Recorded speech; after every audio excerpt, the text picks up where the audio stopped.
Dr. Gregory Horton here, three-time Olympic medalist and world champion in track and field. Thank you all for coming over to this channel. If you like the content, please give me a thumbs up.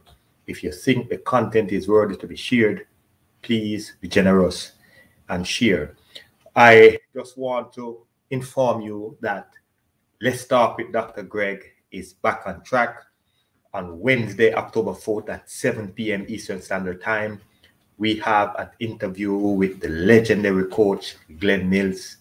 I am excited about it, and he's excited about it. I will leave the subscription and the link below so you can register to make sure that you don't miss this interview. I can tell you this is going to be a life-changing interview because never before have Mr. Mills opened up his mind and his trade secrets to help athletes and coaches perform at their best. But that's not what we're going to talk about. Today, we're going to talk about Roshawn Clarke. Yes, that sensational young man, that rising star. Yes, the 400-meter hurdle world junior champion. He represented his country well for this year. He is the fastest junior athlete over the distance of all time. He was fortunate to break almost a 30-year-old record set by Winthrop Graham. I think it was in the 1992 Olympic Games. He ran 47.6, and this young man went to the World Championship. He ran 47.3. He made it to the final, and he finished fourth. So why I'm doing this video? I sat back and I was hoping that someone would take the time to point out some of the flaws and some of the things that he did, that it was a narrow escape. Yes, I will say it based on my experience that he was fortunate to be able to finish the season with the right state of mind, but he actually got injured at the latter part of the season in Zurich, Switzerland. Now, I'm doing this video because I want young athletes and upcoming coaches to understand that when you have a young man with such talent, that you have to be careful with how you nurture that talent.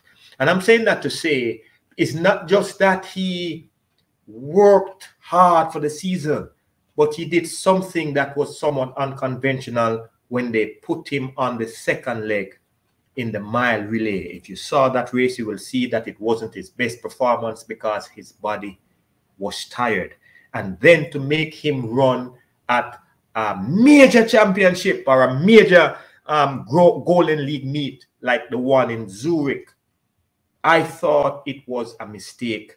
And he is happy that at the end of the day, he finished that race and he wasn't injured to the point where it's going to take him a long time to get back on track. Now, if you look at the post that he put up after the race, he said that, you know, he went to the meet in Zurich. He was happy for the opportunity. It did not work out as planned. He had a contraction in his left hamstring. And as a result of that, he is happy for the opportunity, but he's also happier that the injury wasn't as bad as he thought it was initially. And that is an eye-opener for him and his team, because believe me, when you're working with talent like that, that narrow escape could really set him back for Paris 2024. Now, the thing we don't know right now is the severity of the injury and how much it will set him back. He and his coaching staff knows the outcome for that, but that is not the point. The point is that when you're working with such talented athletes, someone that has a bright future, that is likely to be an Olympic champion someday, that you have to nurture that talent. If you think that I am just talking randomly, I want you to hear what Antonio Watson, coach, had to say about the toxicity of the 400 meters, and I include the 400-meter hurdle in it, and why he took precaution with Antonio. And in that case, he felt it was important to send him home after a successful season because he wanted him to be fully ready for 2024. So listen to what Antonio Watson coach has to say, and then I will come back and I will close out.